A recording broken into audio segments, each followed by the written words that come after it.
Welcome back to another episode of Word Safari. This is the second in a two-part series that I'm calling Do or Do Not because it is on a series of words that we get from the Latin root that means to do. The verb is facere. There are different things that you can make off of it, and you already know this if you saw the first episode. For instance, you can make a past participle that has a T in it, like factum, and we get a lot of our borrowings with the T from that form. But what we're going to talk about in this second episode is all the compounds that this root makes with Latin preverbs. Now, before these two episodes, we looked at a whole bunch of Latin preverbs. We had a multi-part series on some of these little words that are prepositions or preverbs that can show some kind of direction usually. And so we're going to look at some of the different forms that are made in Latin with the root fac, and then you can put a preverb on them, and then we get a lot of words in English from some of these compounds. So let's dive right in and look at some of these forms. We're going to start with defect. Defect is from the past participle factum. That's the fect part right there, plus the Latin preposition or preverb de, which meant, among other things, away from. So literally, this meant to do away or to be done away with. We have this idiom in English: to do away with something means to get rid of it. I suppose if you do away with yourself, you're leaving. That's essentially what it means to defect. If you defect from an army or from some other group, you are essentially leaving it. That's what the verb means in English. However, we also have the noun a defect in English, and that also comes from this, but with a slightly different meaning. It means something that is done away from what is maybe normal or good or ideal with whatever it is, and therefore we use this word defect as a noun to mean a flaw. It's something that is not quite right. Going along with that is the word deficient, which of course also comes from the same fac root in Latin, but from a different part of speech, or at least a different form. It comes from the present participle instead of the past participle. Present participles in Latin have an nt ending, so it's something like facient. So you put those things together and it means doing away from what is normal or good, and therefore not enough. If something is deficient, it's away from what's normal or good. And so you can see how those things work. French, of course, got these words as well, and so occasionally throughout this episode, just like we were looking at in the first episode, we are going to see some French words that have come into English, but which ultimately come from these formations in Latin as well. And in this case, one French word that we have gotten into English that comes from this same formation in Latin is defeat. You can see it once you know to look for it. The French defeat just comes from de plus factum, and oftentimes, usually in fact, French is going to get rid of the C and simplify that to feet instead of fact, and that's ultimately where we get that formation from. So originally, a defeat meant that you were done away. It's a doing away of some kind, which of course just means ultimately that you have lost or you have not accomplished what it is you were trying to accomplish. What if you put another preverb on the front of it, the preverb ex, which means out of, you get the word effect with an E there, and that just means something that is done out of something else, and therefore it's a result, right? So you do something, and then something comes from that. That's what we call a result, and that's what an effect as a noun is in the English language. Now, as a verb, this means something a little bit different. People mix up effect and affect with an A all the time in English, but the good news is if you know Latin, or if you've watched this episode, you won't mix them up anymore because you'll know the etymologies. We're going to get to affect here in a second. The verb effect is nowhere near as common as the verb affect with an A in English, but we do use it occasionally, and it's usually in the context of maybe effecting change or something like that, because you are trying to create a result when you are effecting something, not affecting, but effecting something. It means to bring about. You're trying to bring something about. Going along with this, of course, is efficient, which also has that same present participle nt ending on it from Latin. And so this literally just means doing something out of something else, which means you're good at bringing stuff about, because this whole family of words means something about bringing things about. Kind of a bonus word here, feckless. You might not have thought that this comes from this, but feckless was originally effectless. This was originally a Scottish dialect word. So we've seen a lot of French words that come from this. Here's a bonus Scottish term that comes from this. Feckless means without effect. Apparently there used to be a term feckful, which meant with effect, and we don't really use that much anymore, but we do use feckless in certain situations. As promised, here's affect with an A. Of course, I'm pronouncing it affect just to show you the difference, but we usually say it effect, and so it's said the same way as the one with an E in English, usually, certainly in my dialect of English. So affect with an A comes from odd plus factum. Odd doesn't mean the same thing as X. It means to. It's actually kind of the opposite. So to affect something with an A is to do something to, that's the odd part, to something else, which means to change. And of course, again, we use this verb all the time in English. You affect something, and that just means to essentially change it. And you can see why when you see odd plus the foc root there. By the way, there's assimilation of the D to an F, and that's where the two Fs come from. Same way with effect, by the way, where there's two Fs because the X has assimilated to the F. We have a noun, affect, and sometimes we do pronounce that affect. Like if you have an affect in your pronunciation, that's just something that has been affected or changed or literally had something done to it. So again, if you have an affect in your pronunciation, it might not be in its normal state. You're trying to sound like something else or someone else for a particular reason. We also have the noun affection. The noun affection comes from this same root with a slightly different ending, a noun ending there, basically. So affection is literally just something that has affected someone, something done to someone. We usually use this in the realm of emotions or love. If we talk about affection, it's because somebody has made us feel a certain way. They've changed our feelings. They've done something to us, which is literally the root of affection. What about if you put a different preverb on? In of course means in or into. So what does it mean to infect something or someone? Literally, you can just translate those two parts literally, and it means to do something in or into someone or something else. And that came to mean to infiltrate specifically with something negative. So if you are infected with a virus or bacteria or something, it means that there has been something that has been done to you, and not just to you, but in you, because the bacteria or the virus has infiltrated your system. And usually, of course, we use this in a negative way today. What about confection? You put the Latin preverb or preposition con or cum on the front, which means with or together. So literally a confection actually just means something put together. That was the original, and it is the etymological meaning of this term.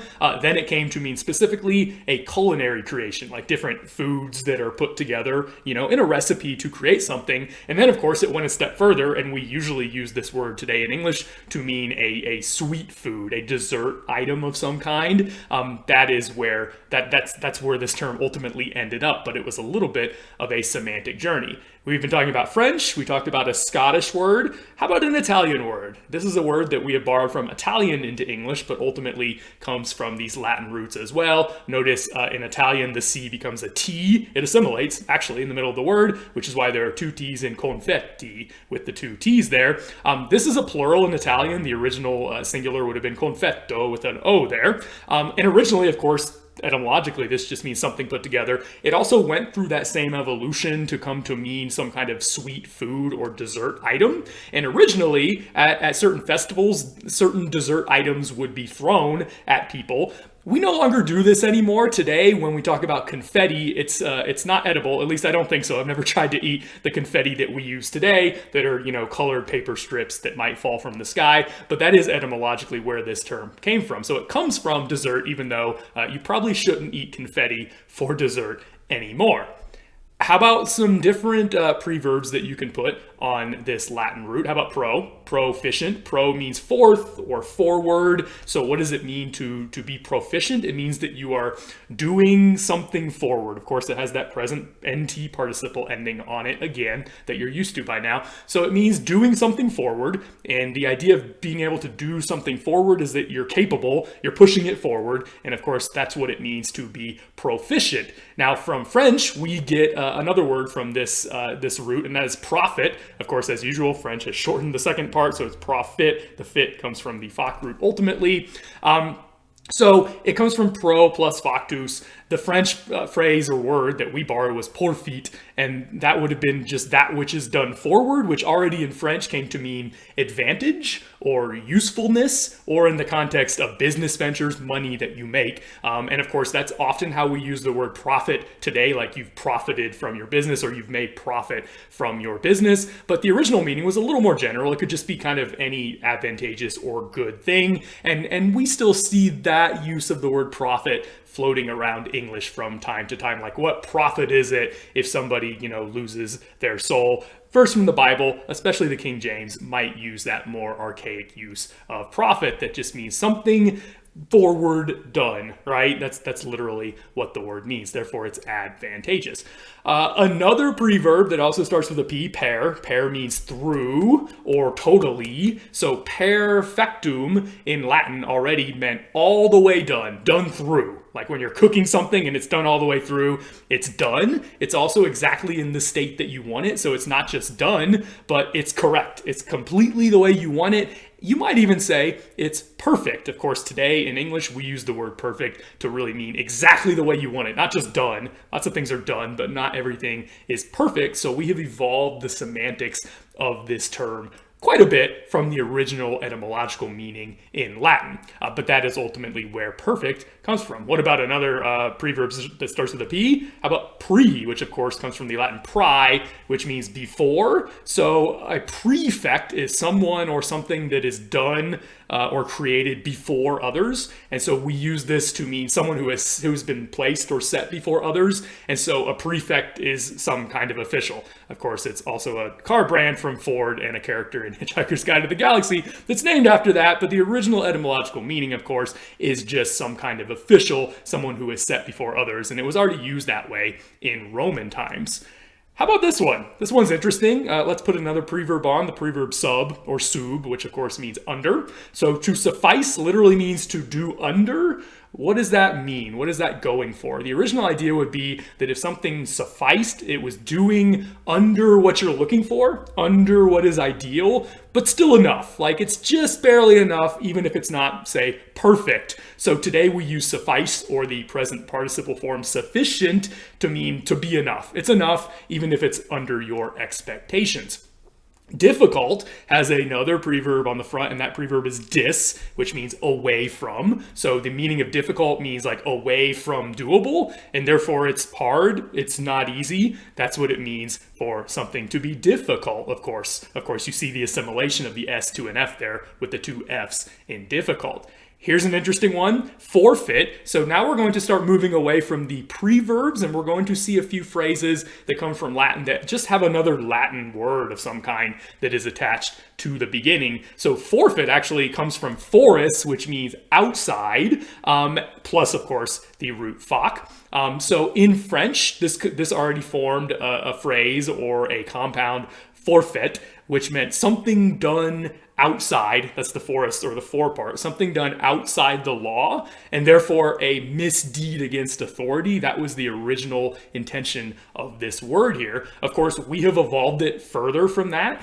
The consequences often of doing something outside the law or committing some misdeed against authority is that you'll lose your rights, or you'll lose the rights to something. Even if it's just a fine, you'll lose rights to money. You'll have to forfeit the money. And so we use the word more in that sense today. It's less the thing that you're doing that's wrong, and more what you're losing as a result of something. If you forfeit a game, you're losing the rights to play and potentially win that game for some particular reason. You broke the law of whatever sporting league you were in or whatever. And so forfeit comes from foris plus factum through French, which is why the C is missing in the second part.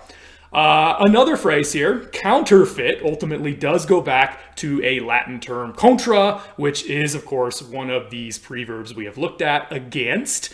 Contra, of course, we just stole that into English as well. Contrum is against, and of course, French takes this and makes this contrefeit. That would have been the original pronunciation many hundred years ago, which meant created against, something that's created against something else, which means, outside of the authority of something, or basically imitating. Often in older French, this would mean an imitation of some kind. And of course, we use the word today to mean something that is fraudulently resembling something else. And the idea of contra or counter is still in there because you're doing this against the law or against whatever the custom is. The idea of counterfeit is that you're not supposed to be doing this. And so obviously the idea of contra is still in there. Okay. This is another Latin word that is not going to be a preverb, but is definitely going to be another Latin word that very early on got put into a compound with the foc root. So Latin already had the word officium with two F's, and those two F's are important because they're showing that there's assimilation going on.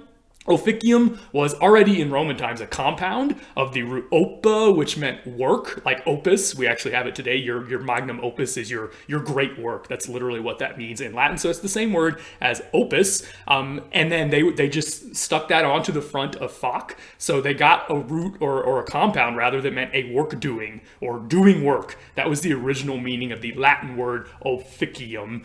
It meant a service, a duty, a job. That was what an officium was already in Roman times. So of course, we have gotten that word straight from Latin, but we have continued to evolve it semantically somewhat because we've evolved it a little bit to mean a position for doing a service, duty, or job, not necessarily just the actual service, duty, or job, but the position. So for instance, the office of President of the United States has a certain job, but we're referring to the specific position when we say that. And then we moved it even further to mean the way that I think a lot of people use this word today when they say office in their everyday life. It's not necessarily the job, it's not necessarily the position, it's actually the place. You go to the office, which is the place that you are supposed to exercise your position of doing a particular service, duty, or job. All of this goes back to this Latin compound that means doing work, and you can kind of see that that makes sense.